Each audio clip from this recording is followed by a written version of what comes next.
Summary हरे राम रे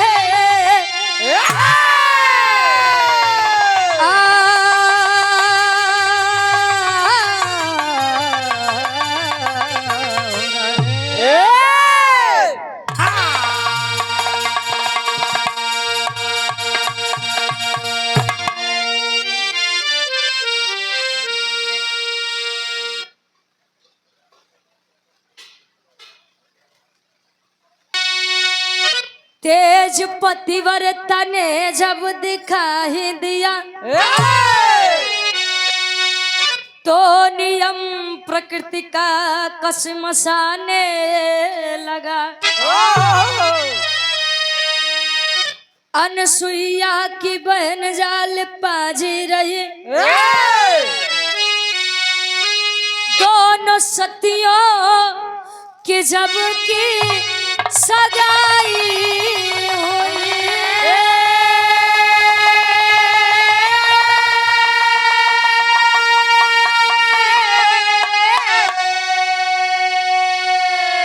अत्रि मुनि संग अनसुईया आई भवन अरे कौशिक संग जाल पाकी विदाई हुई।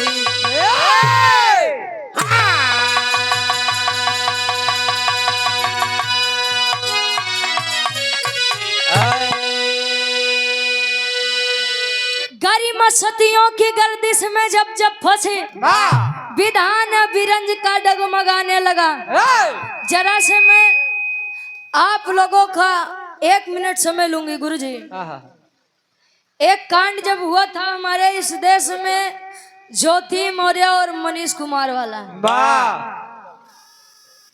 आदमी जे अपने मेहरारू के पढ़ावे अपने बहन के पढ़ाओ अपने बिटिया के पढ़ावा उ लगे फोन करके बतावे कि पढ़े के जरूरत ना है भाई आवो घरे चली आवा घरे चली आवा। एक बात तो ठीक बा और एक बात तो हम जान गए गुरुजी ई कलयुग में अगर केहू आगे बढ़ी जैसे 32 दांत के बीच में बेचारी जीभी के बचे के परत है वैसे आदमी के बचे के परत कल कहाँ से दब जाई कुछ अता पता है। और सोशल मीडिया अच्छा भी है खराब भी है। सोशल मीडिया पे जितनी जल्दी उठेंगे तो आदमी को अगर ना ही पसंद आए तो ऐसा ऐसा ऐप लागू है कि बाटे केवल चेहरा तोहार भर लेली है बस बाकी कहाँ कैसे जोड़ के वायरल कर दी है तो खुदे अपन मुंह नहीं दिखाई पौबा। हमेशा से नारियों को दबाने का कार्य किया जाता है हमेशा से। अगर नारी एक काम कर दे नारी अपनी खुशी के लिए समाज से बगावत कर दे तो समाज उसका बहिष्कार कर देता है। और लड़का केतनो कुछ करे तो कुछ जने के बोली होता है कि लड़का जाते ऐसा होते का करबा घर से बिटिया चली जा तो जिंदगी भर खातिर कहीं मर जाबो तब हमारे घरे आऊ नहीं। अब बेटवा केहू के बिटिया लेके चल जा महीना भर बाद बेटा तोहार बड़ी याद आवत बा चल अब जौन करे हा तौन ठीके करे हा आव घरे बिरादरी हरन का खियाई दे हम स्वीकार कर लेते। मतलब बेटवा जाए तो चली आवो बिटिया जावे तो जिंदगी भर रिश्ता खत्म बा भाई। ये है हमारा समाज। और जो समाज कहता है कि बेटे और बेटियां एक बराबर होते हैं तो जब 100% में 95% आदमी झूठ बोलते हैं। केवल काहे भर बिटिया एक समान ही है आज के समय में। जरा विचार करेंगे सतियों के सतीत्व को जब जब छेड़ा गया है जब जब ललकारा गया है सती अगर अपने पर आ जाए तो सुई से समुद्र को खोदने का कार्य करती है। सती पत्नी अगर चाह ले तो दिनकर का घोड़ा नहीं चले रात्रि होखबे नहीं करे लेकिन अगर मेहरारू चाहे तब हाय तब आज के समय में बस नीला ड्रम में एक मेहरारू भर दी है बात लइके बेचारे सोचता बिया करी कि नहीं करी। लागत बा कि सबके किस्मत के जैसा हो कि नीला ड्रम में जई हो कहो। अनसुईया की बहन जाल पाजी रही दोनों सतियों की जबकि सगाई हुई। बिरहा आप लोग स्वर्गीय गुरु हैदर अली गुरु जी की आवाज में सुने हो बड़ा पसंद भी करे हो लेकिन आज गुरु जी अब देखा बिरहा जगत में कितनो बड़ गवैया हो जाए हैदर अली गुरु जी ना ही बन पाई। लेकिन एक कोशिश रही आप लोगों के थोड़ा सा इंटरटेनमेंट देकर। काहे कि हम जब अपने एरिया में रही थी तो सोची थी कि वह अपन विधा लेके चली, नहीं तो पूर्वांचल में जाए तो रोज नए नए कांडे आदमी सुनते हैं। कांड करत करत आदमी परेशान बा, लेकिन गाँव में नहीं परेशान बा। बिरहा में बड़ी सुंदर कवि जी गजल के भाव लिखत हैं। अनुसुईया जी अत्रि मुनि के संग और जालपा जी कौशिक मुनि के संग। खास कर बिरहा हमरे आज के जनरेशन खातिर बा, जवान अपने दुल्हा के नहीं होता है, जवान दुल्हा अपने दुल्हनी के नहीं होत बा। एक लाइन बड़ी सुंदर गजल के भाव लिखत हैं कवि जी, कोनो लड़की अपने बेवफा सनम बदे कहे।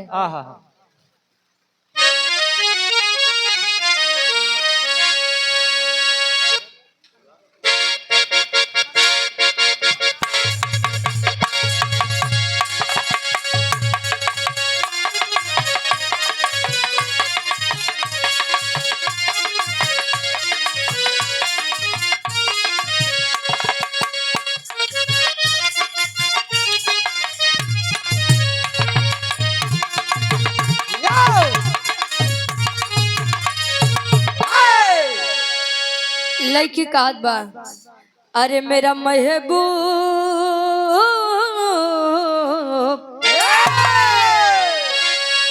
मेरा महबूब मेरे साथ बड़ा चाल किया। मेरा महबूब मेरे साथ बड़ा चाल किया। मेरा महबूब मेरे साथ बड़ा चाल किया। मेरा महबूब मेरे साथ बड़ा चाल किया। मेरा महबूब मेरे साथ बड़ा चाल किया। मेरा महबूब मेरे साथ बड़ा चाल किया। और तो मेरा महबूब मेरे साथ बड़ा चाल किया, चाल किया। प्यार मांगा था, प्यार मांगा था, झोली में गम को डाल दिया। प्यार मांगा था, झोली में गम को डाल दिया।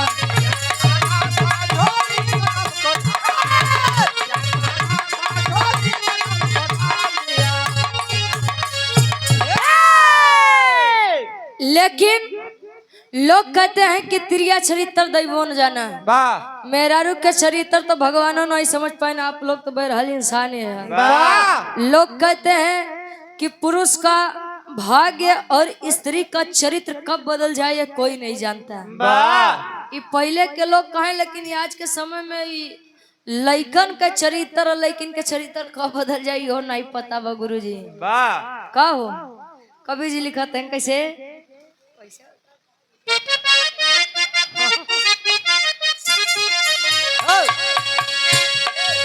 नारी रूप को,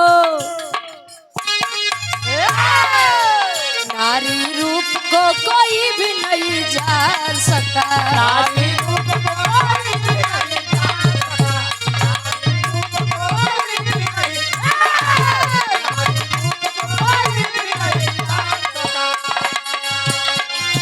नारी रूप को कोई भी नहीं जान सकता। नारी रूप को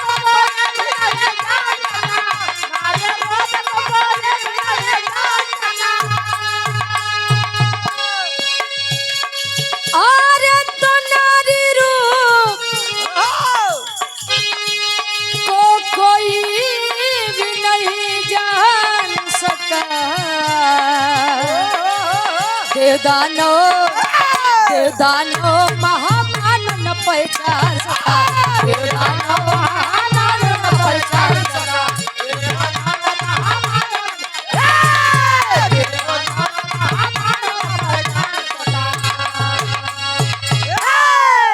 कहे देवदानो महामानो न पहचान सका। अब मेहर अरुण के नहीं तो ईश्वर जाने, नहीं तो मनई जाने, नहीं तो राक्षस। हाँ हो राक्षस, शुद्ध भाषा अपने में बोलते हैं। अब कहानी के शुरुआत में देखिए, जीवन में कहा जाता है सुख और दुख आना एक सिक्के के दो पहलू होते हैं। जीवन में अगर सुख आया है तो दुख आएगा जरूर, और दुख आया है तो सुख आएगा जरूर। जरूरी नहीं है कि जो इंसान हमेशा हंस रहा है, दूसरों को हंसा रहा है, वो अंदर से बड़ा मजबूत हो, अंदर से बड़ा खुश हो। का हो तकलीफ सबके होता भाई। हाँ के जान ला। कहानी का शुरुआत बा कैसे,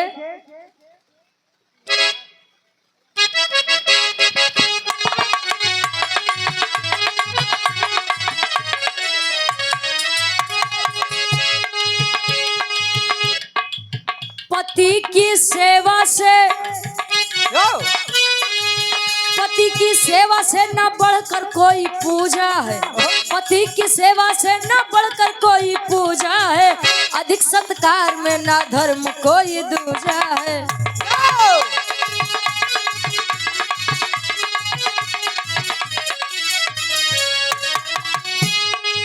गई ससुराल जाल पाया जब संयोग हुआ, गई ससुराल जाल पाया जब संयोग हुआ। पति कौशिक मुनि को पुष्ट वाला रोग हुआ।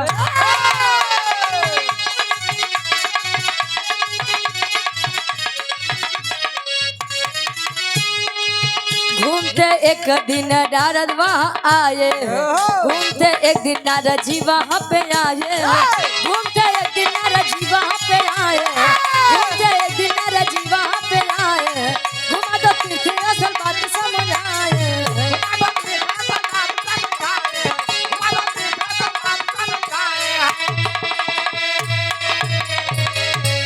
और आप सम्मानित गार्जियन जी अनिल यादव जी के पूजनीय माता जी के द्वारा, अच्छा यहीं से आप हमारी पूजनीय माता जी के द्वारा इस भाव को सम्मान 100 रुपए देकर किया गया। बहुत बहुत धन्यवाद, आशीर्वाद के चाह रही। और आप संत राम यादव जी विनायकपुर के ऐतिहासिक सरजमी से आपके द्वारा 100 रुपए का सम्मान, बहुत बहुत धन्यवाद, आशीर्वाद के चाह रही। कहे पति की सेवा से न बढ़कर कोई पूजा है, अधिक सत्कार से न धर्म कोई दूजा है। दुल्हा के सेवा कैला, माई बाबू के सेवा कैला, तो कोनो जगह जाए के जरूरत नहीं। लक्ष्मी जी सोचा सदैव अपने विष्णु जी के गोड़ दबावे। लक्ष्मी जी के गोड़ हमेशा, लक्ष्मी जी हमेशा अपने सैया विष्णु जी के गोड़ दबावे।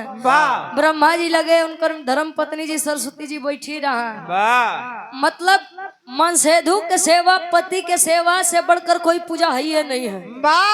ए भैया, पहले के समय में शादी विवाह होके तो ई जन्म के नहीं पता, लेकिन पिछले 7 जन्म के, पिछले 6 जन्म के आदमी का है कसम खाए ले कि हम 7 जन्म में तोहार बन के रहा। हाँ, पहले आज वाले 1 जन्म निभा ले जाए, बाद में 7 जन्म तक जाए। अच्छा, और हमारे दूल्हे बादशाह जी, बड़े भाई हमारे उमेश यादव जी 100 रुपए का सम्मान। ईश्वर से प्रार्थना रहा है कि जब तक गंगा जमुना में पानी रहा है, तब तक दुल्हा दुल्हन जवानी रहे। अरे वाह, हर जवानी सब दिन ऐसे न रही हो। जब तक गंगा जमुना में पानी रहा, तब तक दुल्हा दुल्ही के जिंदगानी रहा। ना ना भैया, वो अमर के चाउर चबाई के आया हूँ।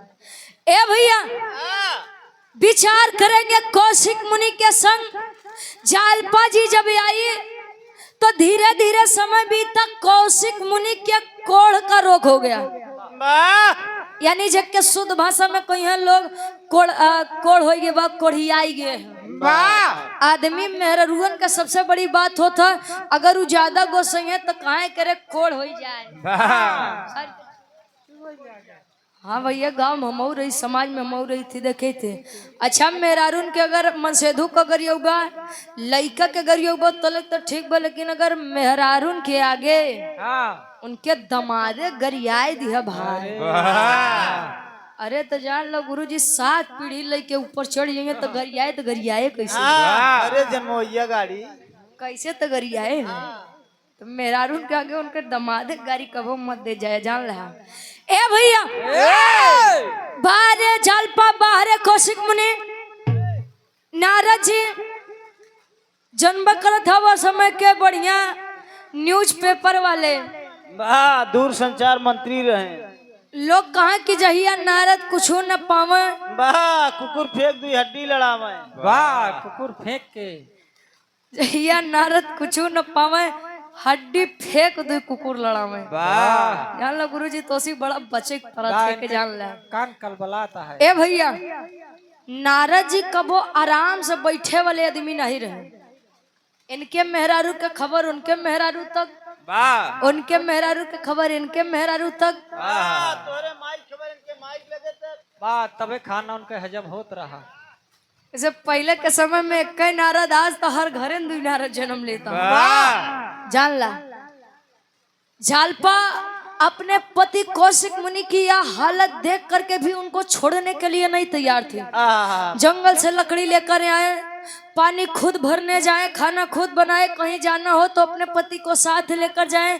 बारे में ऐसी नारियों को दिल से सम्मान करती हूँ जो अपने पति को सच में परमेश्वर का दर्जा देती थी। एक बात जान लीजिए, लोग कहते हैं कि स्त्री का, और हकीकत बात है, मेहरारून के ना ही नैहर बा ना ही ससुराल बा। मेहरारून का केवल एक ही आदमी होता है इस समय में, इस संसार में, केवल और केवल पति। पति अगर चाह ले तो मेहरारून का नैहरों का रानी बनाए दे या ससुरों का रानी बनाए दे। अगर मन से दू नहीं जानत बा नहीं मानत बा तो नैहरों वाले का गरिया यहाँ, ससुरे वाले नैहरे वाले के लगे चल जाइए, महीना 2 महीना रहिए, कहीं अगर तनी निक हो तो तहार दुल्हा तोहे मानत, ससुरे में तहार ठेकान लग जाता। बता तोहार होते ए भैया अच्छा, एक दिन जालपा जी गई है पानी भरने के लिए, तो नारद जी हर से नारायण नारायण नारायण नारायण करत करत पहुंचता है। जालपा का देखें कहनो हो यहाँ से न्यूज बड़ा बढ़िया बनी। चला आज दिन भरे के खेला करे के जुगाड़ मिल गया। चले जालपा जी लगे, जालपा जी से कहें ओ जालपा, ओ जालपा बेटी जालपा, हमको बड़ी तकलीफ हुई। जालपा जी देखा लागी कौन चीज के, भरी जवानी में आपके साथ इतना बड़ा विधाता खेल कर गया। शादी को कुछ ही दिन हुआ, पति को इतनी बड़ी बीमारी, मेरी मानो तो अपने पति को छोड़ दो। जालपा जी लगे ऊपर नीचे देखा, कहे काहे बदे, कहे कि बेटा तुम सुंदर हो, सुशील हो, संस्कारित हो, अच्छी लड़की हो, तुम्हें तो अभी कोई भी मिल जाएगा। जालपा जी इतने में पानी का घड़ा छोड़ कर कहे कि ये नारद जी तो दाढ़ी पाल ले, कहे आज तो बोल दिया लेकिन आज के बाद मत बोलिया। जैसे भी है वो मेरे पति हैं, भला है बुरा है जैसा भी है, मेरा पति मेरा देवता है। पहले के मेहरुआ नहीं कहा है, अब हमार सैया जिंदगी भर ऐसे रह जाओ, चले हम अपने सैया के देख के जीवन बिता ले, लेकिन उनके छोड़ के नहीं जा। नारद जी कहने लागत भाई यार खेला नहीं हो पाई, कहने काम करा, अपने पति परमेश्वर को तीर्थ स्थलों का दीदार करा दो, हो सकता है ईश्वर का आशीर्वाद लगे और आपके पति ठीक हो जाएं।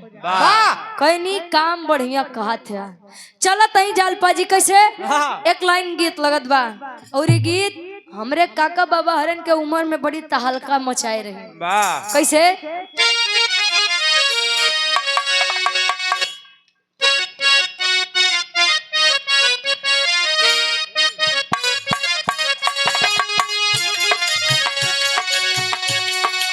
दुल्ही कहे ए बूढ़ा जुल्फी कटाइला,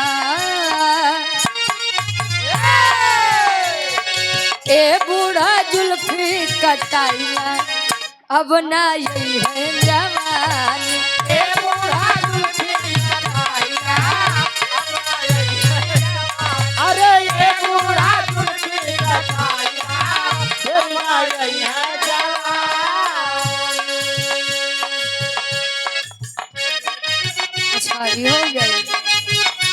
कहे बालों जैसा बाल नहीं है शैम्पू का दिल करता है, बालों जैसा बाल नहीं है शैम्पू का दिल करता है, बालों जैसा बाल नहीं है शैम्पू दिल करता है। ए बूढ़ा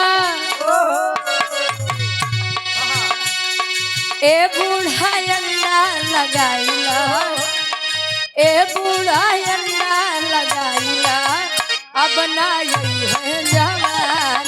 ए बूढ़ा अंडा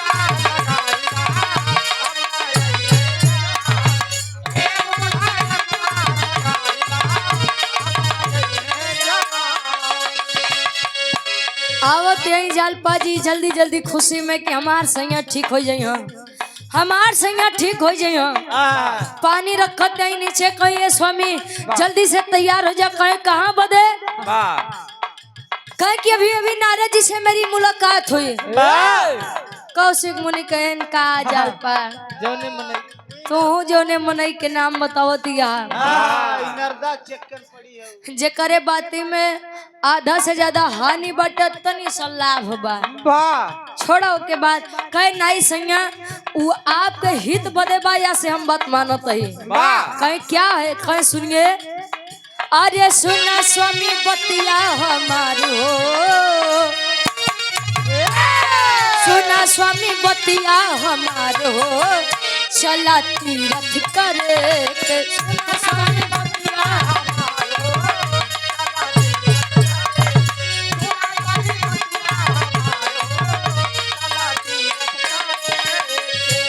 कहे चल के दीदार करा हरि के चरनिया।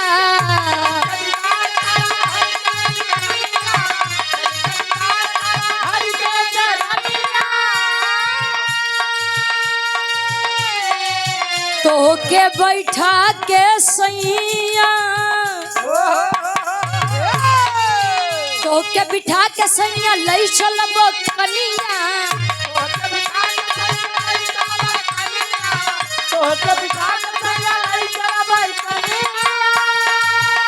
अरे कट जाई कोढ़या पार हो, कट जाई कोढ़या पार हो, चला तीरथ करे के।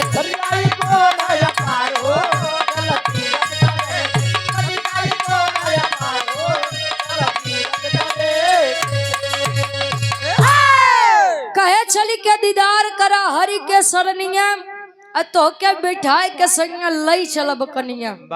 चलिए स्वामी।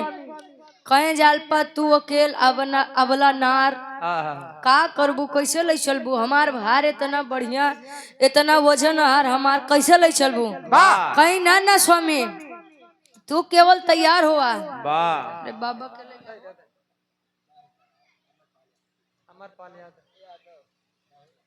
और आप सम्मानित गार्जियन जी, पूज्य बाबा जी आप श्री अमरपाल यादव जी बाहर तारा की ऐतिहासिक सरजमी से आप गार्जियन जी के द्वारा 100 रुपए का सम्मान, बहुत बहुत धन्यवाद। आशीर्वाद के चारे के बच्चे अपनी कला में कामयाब रहे। ए भैया अच्छा जालपा जी तैयार की अपने सैया कौशिक मुनि को लेकर चली है बद्रीनाथ, केदारनाथ, प्रयागराज। अच्छा जितना पाक पवित्र तीर्थ स्थल बा हर जगह लेके जाते हैं, कुछ नहीं भा भूखी पियासी जालपा बेचारो एकदम पसीना पसीना हो गई। कौशिक मुनि कहे कि जालपा तुम्हारी हालत हमसे देखी नहीं जात बा। अरे पगली मैं तो तुझसे कह रहा था कि नारद जी के बात मत मान। वो तो चली गए कह के यार सती तू होती यार भूखे पियासी हमका लई के टहरतिया, कहाँ कहाँ लई चलबू? ना तो कोनो देवता प्रसन्न भय, ना तो हमार कोड़ खत्म भा, का करबू? चला फिर से चला। जालपा जी समझावत है कि ये सैया यहाँ इतने से कुछ नहीं भो, लेकिन अभी एक स्थल ऐसा है जहाँ पर हो सकता है कि भगवान भोलेनाथ की कृपा लग जाए। कहाँ? कहे अभी अमरनाथ जैसा पाक पवित्र तीर्थ स्थल बचा हुआ है। मैं आपको लेकर के चलूंगी और आपको बिना ठीक कराए मैं वहां से वापस नहीं आऊंगी। चलिए उम्मीद की किरण अपनी आंखों में सजा करके जालपा जब पहुंचत बा अमरनाथ तले अमरनाथ के दरवाजे के बाहर खड़ी बा। कहे सैया ए सैया हमार माना तो अंदर बड़ा जमाव बा लोगन के, यहाँ से जवन दिक्कत तकलीफ हो बताई दे। हरे से आवाज चली चला है। ओहो काहे कि जहाँ खड़ा होता है जहाँ बैठता है 100-150 ग्राम कोड़ते ऐसे ने गिर जात बा। आदमी अलग से तिरस्कार भरी नजर से देखत है ना आवाज चला वाह कहे नहीं जाल पा ए जाल पा अगर मैं यहाँ पर आया हूँ तो मुझे अंदर लेकर चलो। मैं भगवान भोलेनाथ से पूछना चाहता हूँ कि आखिर उन्होंने मेरे साथ इतना बड़ा अन्याय क्यों किया है। भाई मेहरारू अपने सैया जी के बात के जिद के आगे झुक गई और लेकर चली है अंदर अमरनाथ दरवाजे में। वाह कैसे लोग देखते हैं ए भैया कोढ़िया के रास्ता दे हो। बगल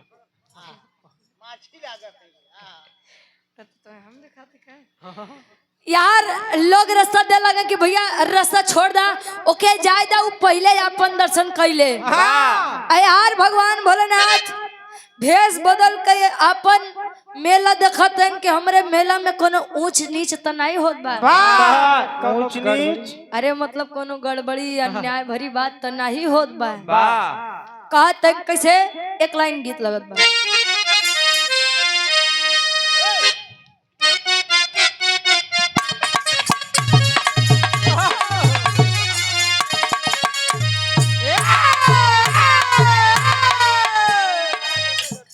सास ससुर पतो वाह तीनों आपस में बैठे हैं तब पुरानिया बतावा कि जब पहले महुआ आदमी बिन के जाए तो ओकर लपसी बने घरे वाह लपसी का बाबा हाँ आ ओकर उ पकौड़ी बनावे गुरुजी। हाँ गुलगुला हाँ भैया अब हमार लोग के जमाने में कुल हेरा जात बा तो हम लोग खा जानी लेकिन हाथ खाए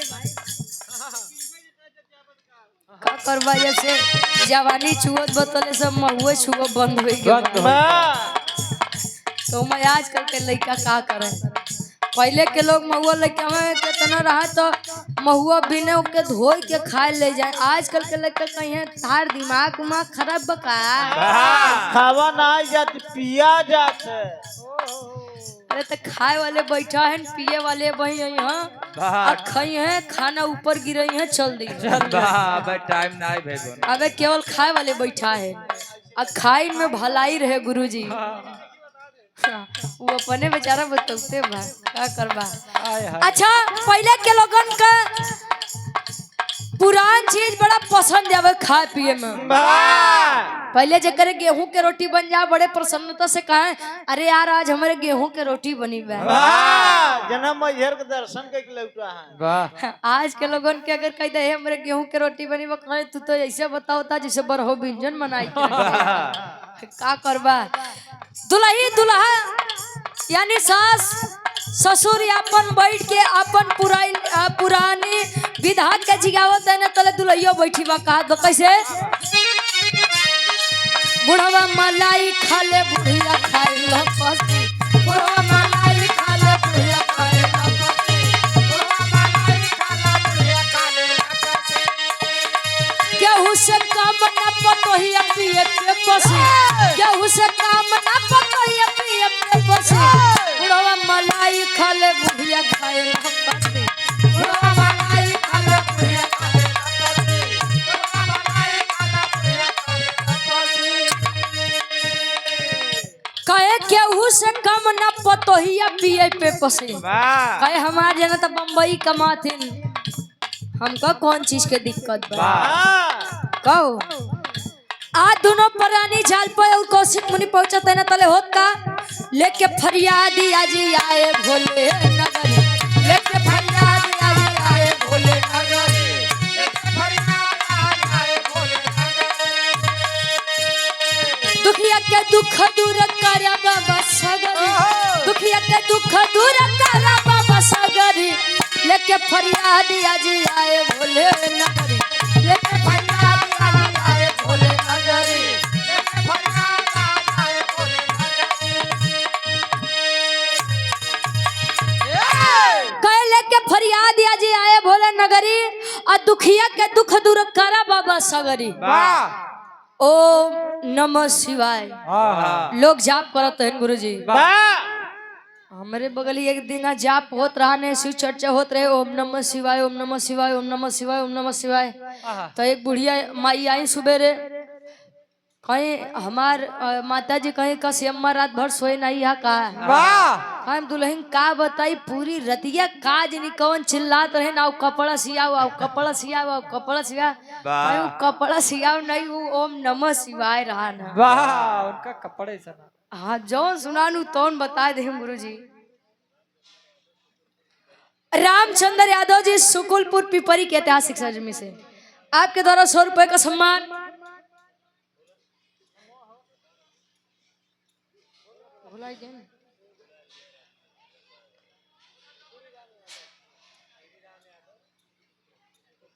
सुकुल कपूरवा से आप गार्जियन जी श्री राम यादव जी आपके द्वारा 101 रुपए का सम्मान। बहुत बहुत धन्यवाद आशीर्वाद के चाह रही।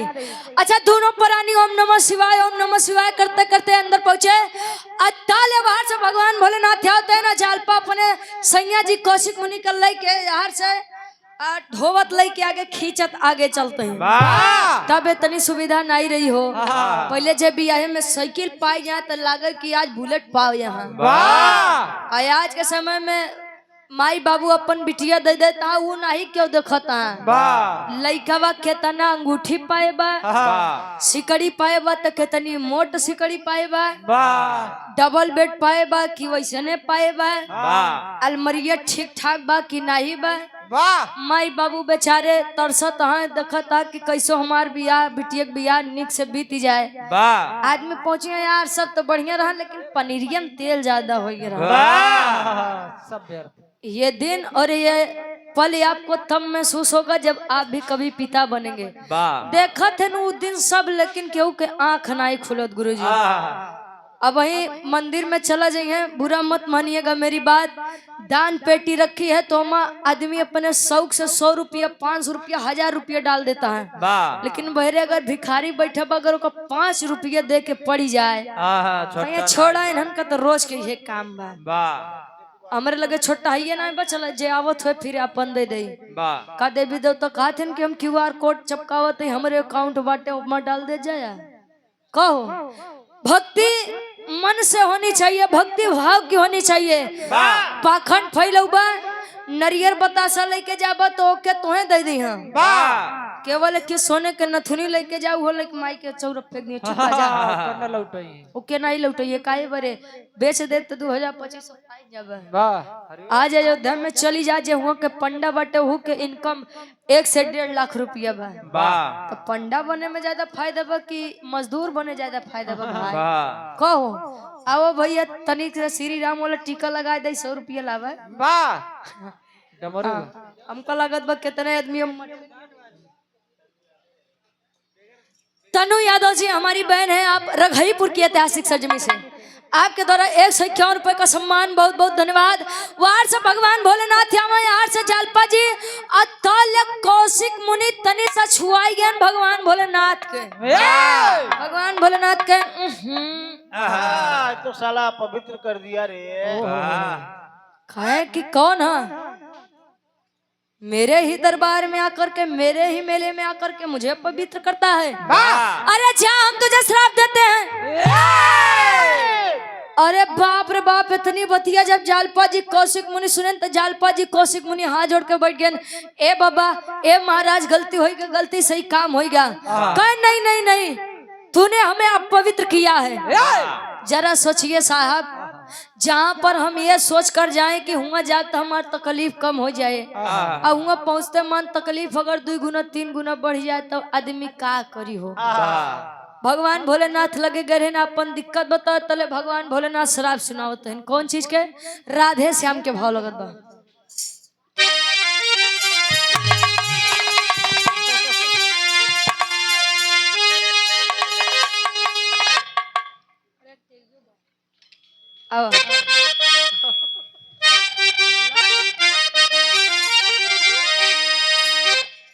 अरे मन की आशा पर पानी फिर गया। अरे राम मन की आशा पर अरे अब पानी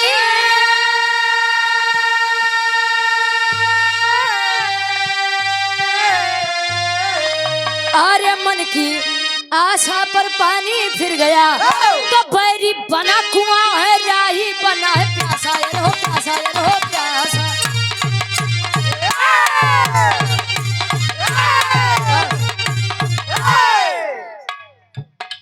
राही बना है प्यासा, गुरुजी मन की आशा पर पानी फिर गया। बैरी बना कुआं है, राही बना है प्यासा।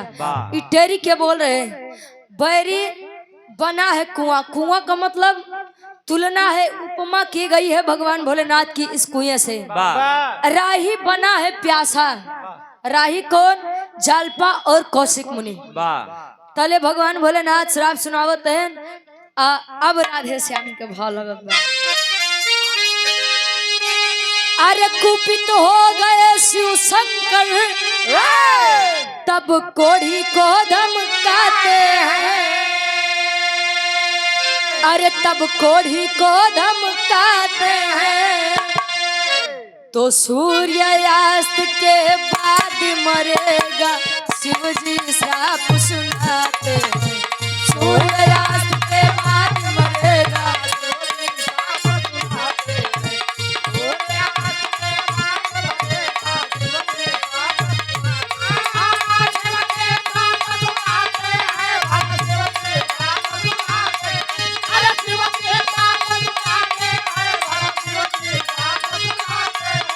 सूर्यास्त के बाद मरेगा शिव जी श्राप सुनाते हैं।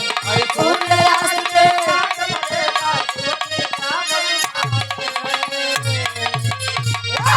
और आप सम्मानित गार्जियन जी, कुर्मीन का पूर्वज है राजनाथ यादव जी, पूज हमारे बाबूजी के द्वारा 100 रुपए का सम्मान। बहुत बहुत धन्यवाद आशीर्वाद के चारी कि हम बच्चे अपनी कला में कामयाब रहे। कहे कुपित तो हो गए शिव शंकर, तब कोढ़ी को धमकाते हैं। और सूर्यास्त के बाद मरेगा शिव जी श्राप सुनाते हैं। और आप गार्जियन जी, अभिनव यादव गरीपुर के ऐतिहासिक सरजमी से 100 रुपया बहुत बहुत धन्यवाद आशीर्वाद के चारे कि हम बच्चे अपनी कला में कामयाब रहे। कहे अरे हो जाता है उलट फेर, अरे जब किस्मत ठोकर खाती है। अरे जब किस्मत ठोकर खाती है, अरे जीवन आशा लेकर आया मौत यहाँ पर राजी है। जीवन आशा लेकर आया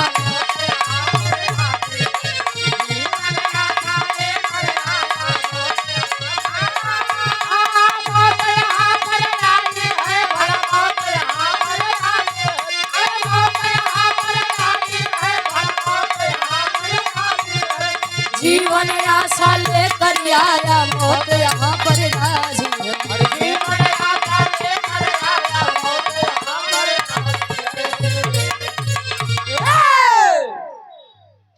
राजेश यादव जी जिलवा के ऐतिहासिक सरजमी से आपके द्वारा 100 रुपया बहुत बहुत धन्यवाद। 1 स्वर में सबके नमस्ते प्रणाम स्वीकार होकर।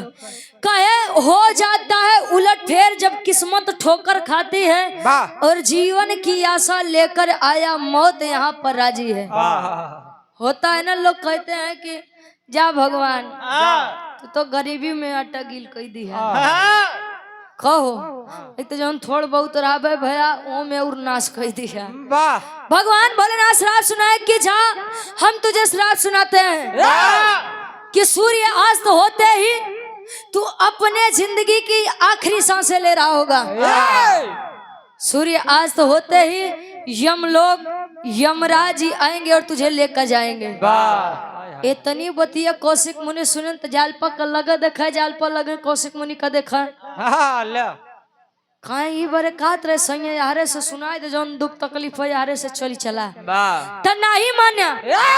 कहे अब जालपा जवन होई के रहन तवन होई के बा। अब कुछ करा नहीं तो तार सैया जान ला भी दुनिया का आखिरी बार अलविदा बोल के आज चली जाइया और तू सुहागिन से विधवा हो जाइबो। कहे तब कहे कि जा जल्दी जितनी जल्दी हो सके भगवान भोलेनाथ के मनावा, नहीं तो जान ला अब हमार आखिरी सांस चली। कहीं परेशान मत हुआ, अबे हमार दीदी अनसुईया बाटी आप चलिए, मैं अपनी बहन से मदद मांगूंगी और मेरा पूरा विश्वास है, टूट विश्वास है कि अनसुईया दीदी मना नहीं करी है। चली है दौड़ती भागती आवाज देत बा ए दीदी आय हाय ए दीदी राकेश यादव भैया हमरे सुकुल का पूर्व पिपरी के ऐतिहासिक सरजमी से 100 रुपया बहुत बहुत धन्यवाद। इसनी राकेश यादव भैया नाम तोहार बड़ा घुमाइश भाई। हाँ कहूँ कहाँ भैया ढेर आदमी राकेश यादव हाँ जिन्हें लौहर दक्षिण में हाँ जिन्हें पश्चिम में हाँ जिन्हें कुर्मिन का पूर्व में हाँ हमके भैया हमका लौहर पश्चिम जाए के बा बाद में पता लगना भैया कुर्मिन के पूर्व या त्योहार जा जान ले बड़ा राकेश यादव भैया नचाया तुम ए भैया कहत बा कुटिया के बहरे से आवाज देत बा दीदी निकला जल्दी निकला नहीं तो बड़ी देर हो जाई। अरे तार बहन सुहागिन से विधवा हो जाई। अनसुईया जी निकली का बात बजल पा का बात बा बड़ा चिंतित लगत हो सब ठीक तो बा कहीं दीदी अब का बताई जिंदगी हमार फूट गया विवाह भवा कुछ दिन बाद संयक के कोढ़ वाला रोग हो गया। नारद मुनि कहे कि चली जा दर्शन दीदार कराए दे संयक के कोढ़ कट जाई। हर जगह गए कुछ नहीं भवा अमरनाथ गए भगवान भोलेनाथ श्राप सुनाई दिहन श्राप सुनाई दिहन कि जैसे सूर्य अस्त हो वैसे हमरे संयक के जिंदगी खत्म हो जाई दीदी। अब आप के हाथ में बा हमरे सैया के बचाई ला तू चाहबू तो हम सुहागिन रहा तू चाहबू तो हम विधवा हो जाई। कहन सुइया जी कहे जाल पा परेशान मत हो अबे तू जा कौशिक मुनि के देखभाल कराबे तहार बड़ बहन जियत बा अजले हम यही तोले हमरे बहनोई के केहू छू दे ई होई नहीं सकत। चली है अनसुईया जी कहा सूर्य देवता का आवाहन करने के लिए एक अंगूठा टेक के खड़ी यहाँ जमीन पे और सूर्य देवता का आवाहन कर रही है। जले सूर्य देवता प्रकट बहन माता अनसुईया जी का बात बा ये माई कहीं कि सुनिए मेरी बात सुनाओ तो कैसे एक लाइन गीत लगत बा।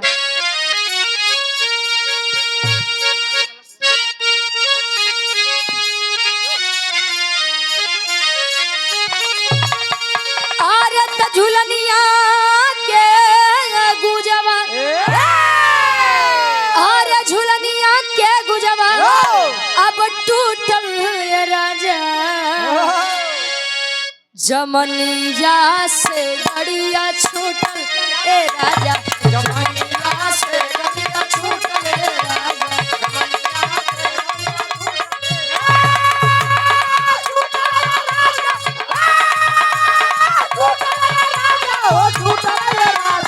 जमनिया से गड़िया छूटल ए राजा जमनिया से गड़िया छूटल ए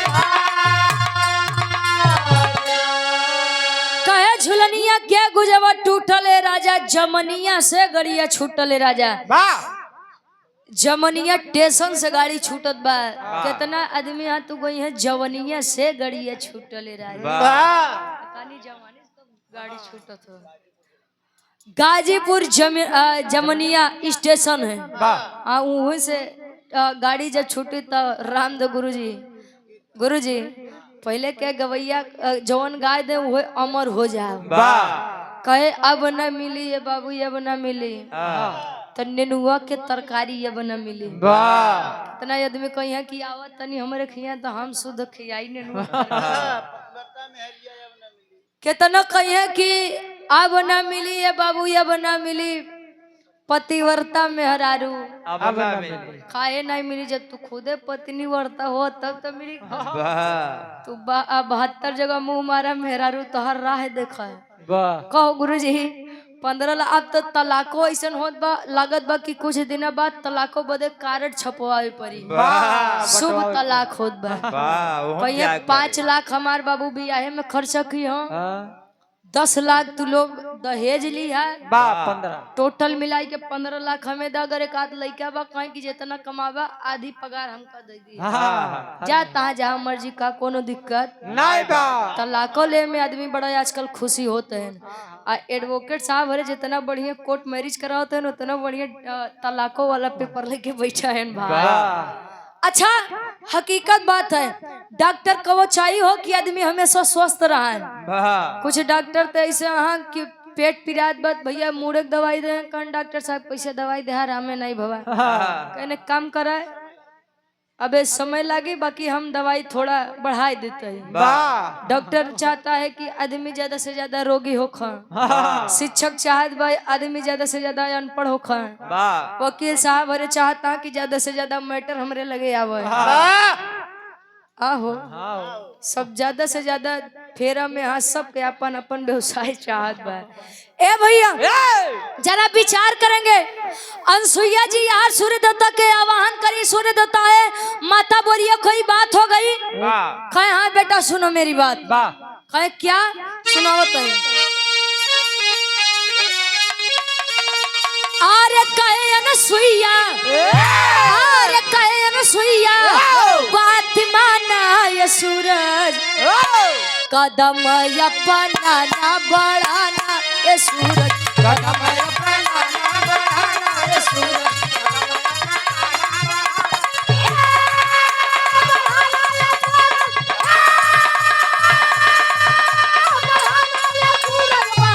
कदम अपना ना बढ़ाना ये सूरज कदम अपना ना बढ़ाना ये सूरज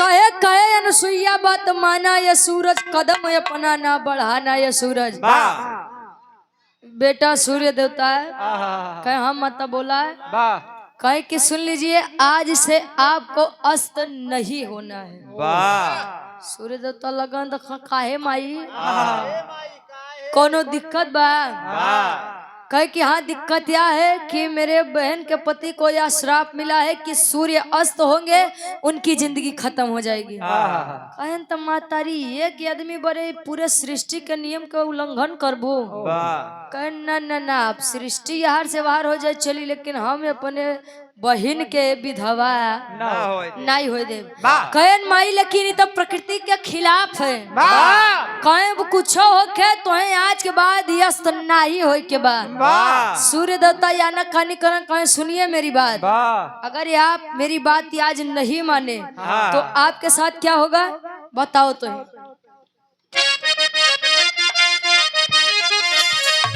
अरे मन बन बाती अगर आगे तू जइबा अरे तेज पतिव्रता के भस्म होई जई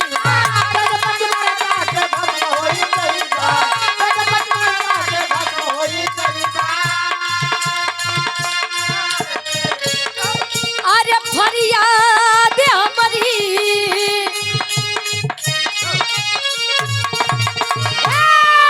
अरे फरियाद हमारी निभाना ये सूरज कदम अपना ना बढ़ाना ये सूरज कदम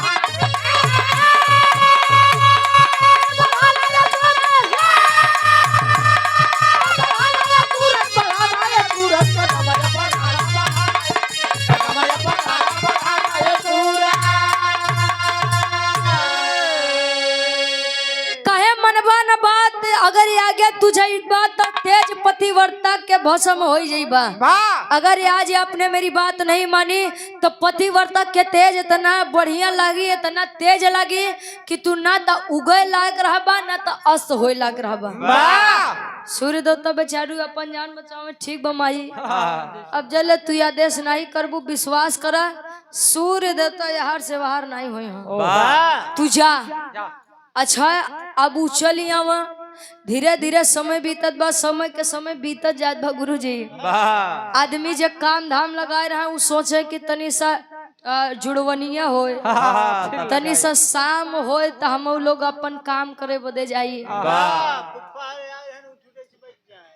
अच्छा फूफा अरे काहे बैठी हैं हाँ सही बात है आदमी पर अपने रिश्तेदारी आवे तो नौ बार बार नमस्ते कह के फिर बैठ जा अरे यार अबे तो बड़ा घाम बा बिरहा वाले एकदम कहले अस्तो ये सूर्य देवता भाई अच्छा समय बीतत चला जात बा तीनों लोग में हाहाकार मचने लगा कि आखिर ये हो क्या रहा है। ब्रह्मा जी पता लगाएं कि ओ हो इतमाई अनसुईया जी करत यही कुल काहे बदे केवल एक आदमी के जान बचाओ खातिर पूरी सृष्टि के विनाश करे बदे तैयार है। आए शंकर जी के पास कहे देव तोसी नगद तोसी बढ़िया तेज बाटे सत्य अनसुईया जी हमार मन तो झुकी जाऊ श्राप वापस ले ला, नहीं तो सृष्टि के नाश बा। अनसुईया जी के बतिया सुन के भगवान भोलेनाथ के ना ना ना ऐसा नहीं हो सकता। मेरा रुका के हम झुक जाएंगे, हो नहीं सकता। अबे उनके बड़ा घमंड रहा कि सूर्य अस्त नहीं हुई है। अब वह श्राप हम उल्टा करत है कि अगर सूर्य देवता अपने टाइम से ना ही अस्त भय तो अब जान ला कौशिक मुनि महाराज हैं। अब इतनी बतिया सूर्य उदय होने के लिए आदमी परेशान। गुरुजी यार भगवान भोलेनाथ उल्टा करें कि अबे तक श्राप जोन रहे कि वो कोढ़ी रात में मरी, अब श्राप बा कि ऊ कोढ़ी सूर्योदय के दिन मरी। सूर्योदय जब होई भाई राते नहीं हो बाकी समय तू कंटिन्यू चलबे करी का गुरुजी। अच्छा यार जब इतनी बतिया अनुसुईया जी सुने तो अनुसुईया जी फिर से पहुंचे सूर्य देवता का आवाहन करे बरे। सूर्य देवता फिर से आए, कहे माई बोला कहे एक काम करिए अस्त हो जाइए, अब अस्त हो जाइए। कहे कि हाँ बेटा बस्त हो जाओ।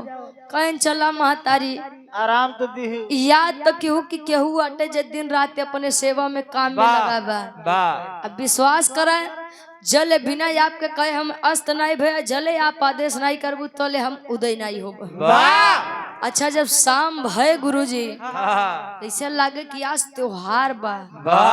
आदमी अपन बिस्तर बढ़िया बिछाइन पूरी कचौड़ी बने लाग, नियम फिर से बढ़िया हो गया। अपन खाएन पियन जौन भी खाए पिए के रहन बिस्तर बिछाएन लेटे अब सोवत है धीरे धीरे। अब समय फिर से बीता चला जाता है। 6 घंटा 8 घंटा 12 घंटा 14 घंटा 16 घंटा 18 घंटा 20 घंटा घंटा बीता जात बा। को गुरुजी आप सब उठ बैठ जा रहे यारी तक करिया टेढ़ हो चला जा। कब अबे साला ई राते नहीं हो खा, अब रात हो के बाद दिन नहीं होत बा का होई हो। इसे हमका पूरे रामायण में गुरुजी कुंभकर्ण बड़ा बढ़िया आदमी लागे। केवल सोते रहा बेचारा एक दिन जागा तो वो अपने आखिरी दिन में जागा है। हमका तो लागत बन हुई अपन गुरु माने। अच्छा कुछ आजकल के जनरेशन के लड़का है कि लेटर है उनका खाली एक आवाज दो खड़ा हुई तो उनके चक्कर या फिर बैठ जाएंगे। ए भैया अच्छा यार सूर्य जब नहीं उदयता फिर से हाहाकार मचा तीनों लोक में। ब्रह्मा जी सबका लेके पहुंचन कहा शंकर जी लगे। जब शंकर जी लगे कहे नाथ अब ना उल्टा करा ना सीधा करा, इस श्राप खत्म करा, अब हम लोग गई एकदम उबियाए, खत्म करिए इसको। सोचिए एक सती के आगे भगवान भोलेनाथ को झुकना पड़ा था। कहे भैया अभी कोढ़ी न दिन में मरी न रात में मरी, एकर जब मौत हुई तब मरी। अब एकर श्राप हम काटत है और अनसुईया जी के इस तप की वजह से मैं प्रसन्न हूँ, इसीलिए हम इनकर जितनी कोढ़वाई शरीर बा ओके फिर से पहले जैसा करत है। इतनी बात कह के चल दी है। आयाहार नारद जी फिर से खेला करत है। कैसे भाव पट के भाव लगत बा। और आप वैष्णवी यादव जी अहिमाने के ऐतिहासिक सरजमी से आपके द्वारा 100 रुपए का सम्मान बहुत बहुत धन्यवाद। पापट के भाव लगत बा। नारद जी पहुंचाते कहा लक्ष्मी जी पार्वती जी और सरस्वती जी लगे का करे बोले।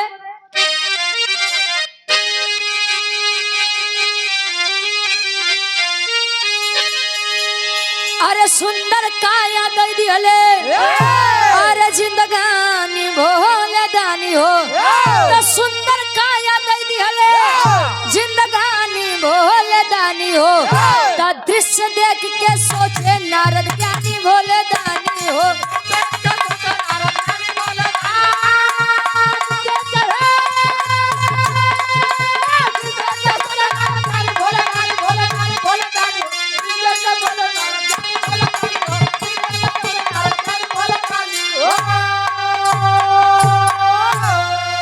अनसुईया जैसे पतिव्रता अब कोई नहीं दिखाई हो। ब्रह्मानी उमा लक्ष्मी के पास नारद जी गले आई हो। अरे तो पतिया सुन के सोचे तीनों रानी भोले दानी हो। तो दृश्य देख के सोचे नारद ज्ञानी भोले दानी हो। छेदी यादव जी कुर्मिन कपूरों से 100 रुपया बहुत बहुत धन्यवाद आशीर्वाद के चाह रही।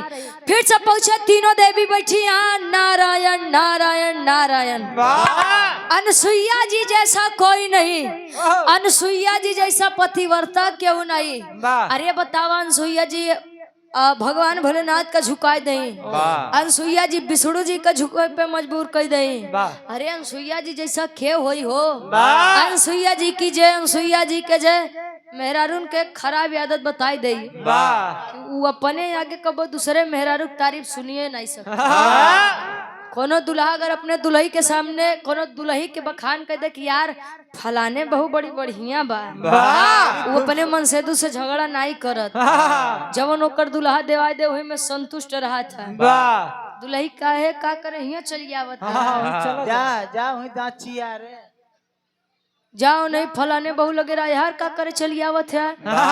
दूसरे मेहरारू का तारीफ कर कहे आया संझा की, आया संझा की तो खाना दे खाया। ये तो हम शुद्ध बोलत है, बाकी वो लोग इतना बढ़िया बोलत है कि बोले लाई नहीं रहा। कहीं आया तो रे लाऊ भैया तोरे कैती भाषा हुई। ए भैया अच्छा इतनी बतिया लक्ष्मी जी सरस्वती जी पार्वती जी से बर्दाश्त नहीं भा। कहे नारद जी बीड़ा हमारे सैया जी के आशीर्वाद से बजा होता है। नारायण नारायण हमारे प्रभु के नाम लेता है, गुणगान अनसुईया के गावत है। काहे बदे नाराज जैसा काम करे वैसा नहीं तो नाम होई। आए जे करे आगे देवो के देव महादेव जी झुको ओसी बड़ मेहरारू पतिव्रता नारी कहाँ मिली हो। तीनों जनी बर्दाश्त नहीं बोला अपने अपने सैया जी का, ब्रह्मा विष्णु महेश का। कहीं एक काम करा है नारद जी बड़ा बकत है कि अनसुईया बड़ी पतिव्रता मेहरारू है, तब कहीं वही पतिव्रता के परीक्षा ले जाए के बाद पास हो गए तो जयकारा हम और लोग लगाओ। लेकिन अगर नहीं पास भई तो जान ली नारद का चुरकी उपार की मार।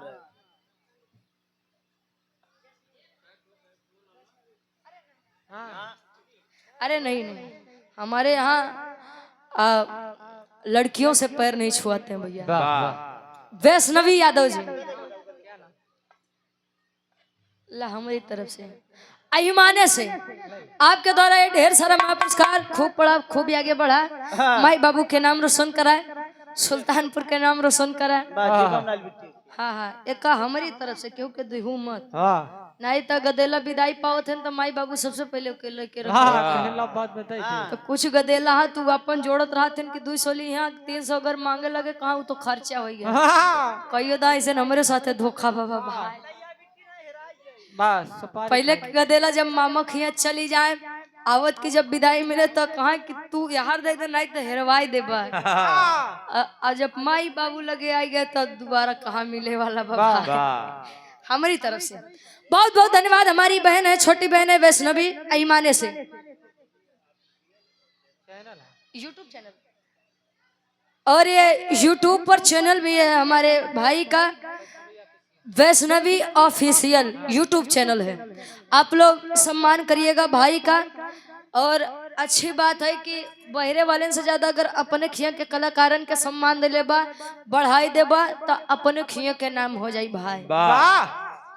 कितना आदमी से मैं कहा कि भैया रुचि यादव प्रतापगढ़, तो कहीं प्रतापगढ़ कहाँ बा तुमके बताओ पड़ते भैया वो प्रतापगढ़ हुए राजा भैया वाला प्रतापगढ़ तब जनी अच्छा अच्छा हुए कुंडा प्रतापगढ़ कहो कैसे काम कर कि आदमी जिला तोहरे नाम से जनाओ। ए भैया अच्छा यार तीनों जनी के बात मान के आखिर मन से दुल्हा नहु रहे मेहरारू के आगे इतिहास गवाह के चला नहीं बा। नौ तीनों जने चल रहे साधु के भेष बदल के कल अनसुईया जी के कुटिया के बहेरवा से अल्लाह जगावत है। कैसे आल्हा के भाव लगत बा।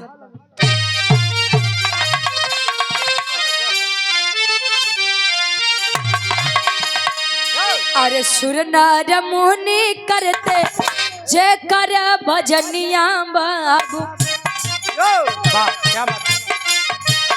अंतर्यामी प्रभु दुनिया के पालनहार अपने अपने घरवा से कैले प्रस्थानवा भैया पहुँचे अनसुईया जी के कुटिया मझार खड़ा हो दुआरिया पे अलग जगवले बाबू भूखा ही कोई देता भोजन करा अनसुईया चित्र अत्रि मुनि बनवली बाबू रोई रोई सारा बात कैली जहां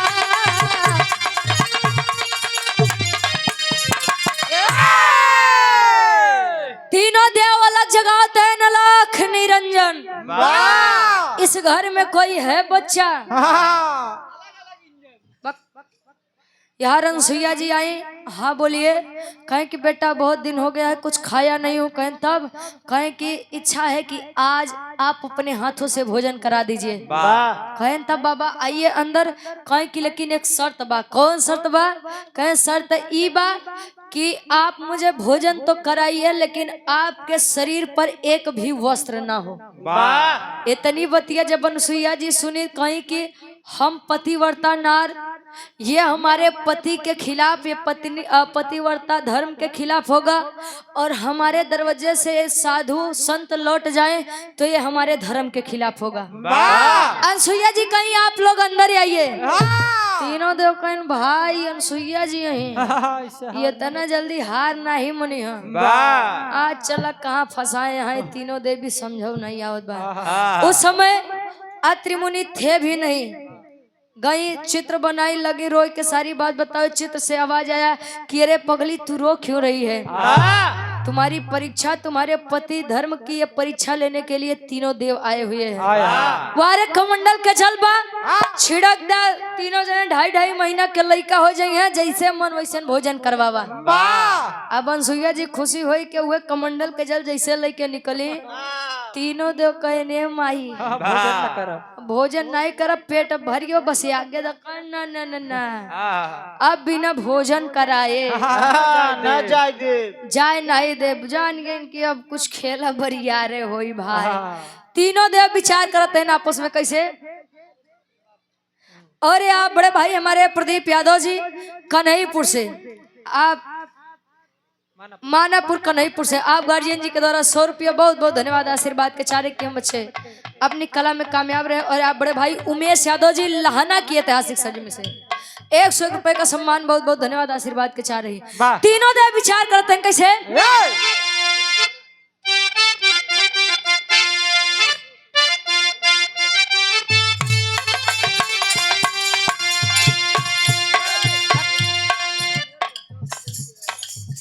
तना को मांगे हम भोजनमा अरे बाप रे बाप अरे बाप रे बाप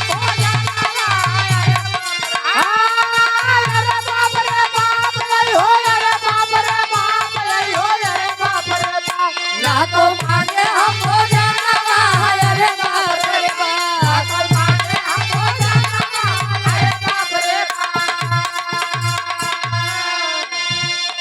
जल में भारी करामात बा समझ गए अवतारी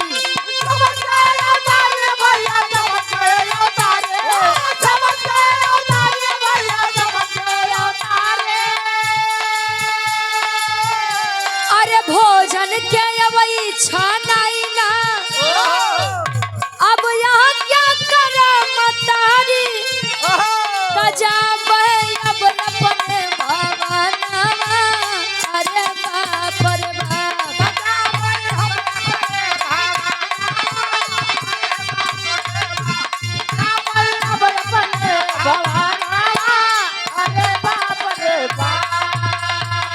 और आप गार्जियन जी Ram Shiromani Yadav ji area business manager साहब आप गार्जियन जी के द्वारा 100 रुपया बहुत बहुत धन्यवाद आशीर्वाद के चारे कि हम बच्चे अपनी कला में कामयाब रहे कहे जल में भारी करम मात बात समझ गए अवतारी अब भोजन के अब इच्छा नहीं ना आज्ञा करम तारी जाबे अब अपने भवनवा अरे बाप रे बाप अरे बाप रे बाप।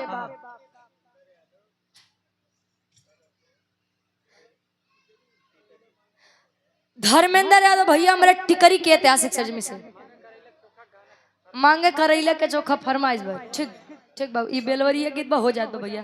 100 रुपया बहुत बहुत धन्यवाद। हमार विधायक एकदम समापन में बा। हाँ उमेश भैया जाया ना बैठा रहे। ए भैया तीनों देव विचारे करत हईं तले तने में अनसुईया जी कमंडल के जल छिड़क के 2.5 महीना के लइका बनाए दे। अनसुईया जी निर्वस्त्र होई के भोजन करावत हईं बाहर। फिर से नारद जी पूजन हो ही गया। अनसुईया जी के परीक्षा ले बदे भेजे रहो कहता परीक्षा ले भेजे रहू तोरे तीनों जने 2.5 महीना के गदेला बन के अनसुईया जी के कोरम खेलते हैं। अब चला नहीं तो बाहरे रह जाइए तू तीनों जनी हार पिचा ले। अच्छा पहुँचिन नारद जी कहीं उठावा ए लक्ष्मी जी उठावा अपन अपन कहे रे चुप रहा तू बड़का उठाए जाइए तो धर्म नसाई जाई। सरस्वती जी से कहे तू उठावा कहना रे ना ना ना पार्वती जी तू ही उठावा कहे नहीं भैया अभी तो अनसुईया जी बताइए कि हमार जन के हैं तुहार जन के हैं। पता लग तू छोटका उठावा हम बड़का उठाए ले तो गड़बड़ हो जाई। नारद जी कहा कैसे अब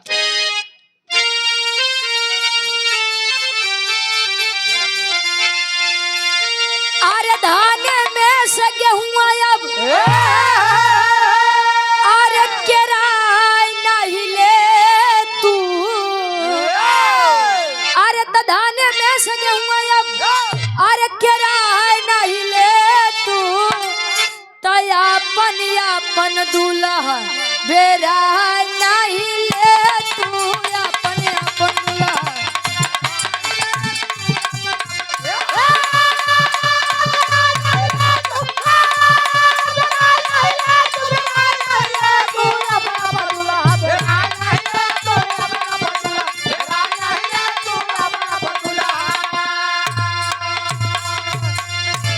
और अपनों से हमारे भाई आप Ram Shiromani Yadav ji area business manager साहब आपके द्वारा 100 रुपया। अच्छा कहा जाने दे शहर वाली कजरा सुने थे कहा याद। अच्छा इस गीत को हमारे मंच पर अपर आयुक्त कमिश्नर साहब डॉक्टर विश्राम यादव जी गाए थे और ये गीत बड़ा वायरल भी रहे कहो। हाँ वो फरमाइश बात ठीक बा हो जात भैया। कहे धाने में से गेहूं अब किराए नहीं ले तू अपन अपन दुल्हा बेराए नहीं ले तू। नहीं समझ पाई यार अनसुईया जी फिर से कमंडल का जल छिड़क के तीनों जने के अपन अपन रूप दे। यार भगवान भोलेनाथ कहें कि माई कुछ मांगला कहें कि अरे हम आप सबका अपन लइका बने के खियाए दे अपने हाथ से खाना हमका जरूर का चाहिए। कहें नहीं कुछ तो मांग लीजिए।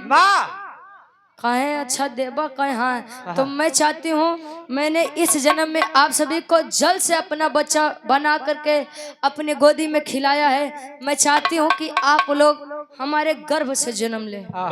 तो नहीं ब्रह्मा विष्णु महेश का बने है आखिरी भाव खड़ी के भाव लगत बा।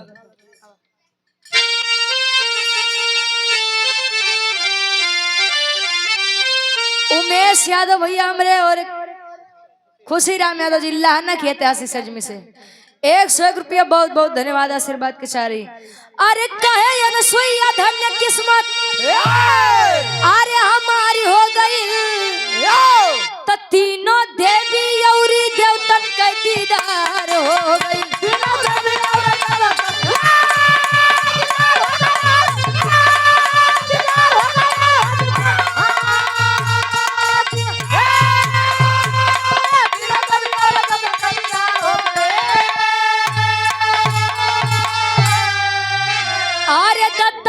अब ब्रह्मा जी बन के अइले तो भगवान शंकर दूरवासा कहिले।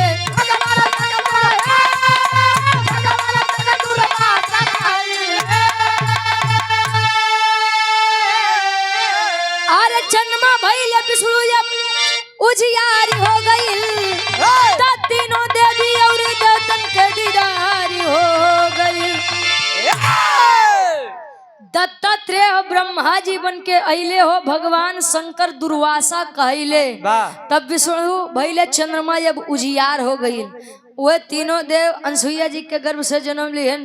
ब्रह्मा जी, दत्तात्रेय, भगवान शंकर, दुर्वासा ऋषि और चंद्रमा भइले विष्णु जब उजियार हो गई। मेरे विरह के शीर्षक रहे अनसुईया जी के महानता और दत्तात्रेय, दुर्वासा, चंद्रमा जी के जन्म। आखिरी में खानदान के परिचय बा।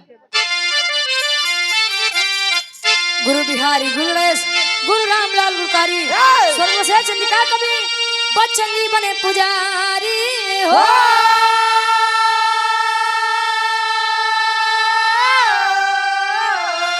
हर मन की आशा पर पानी फिर गया, तो गाँव में रुचि यादव सतगुरु चरण अभिलाषा, मन की आशा पर पानी फिर गया।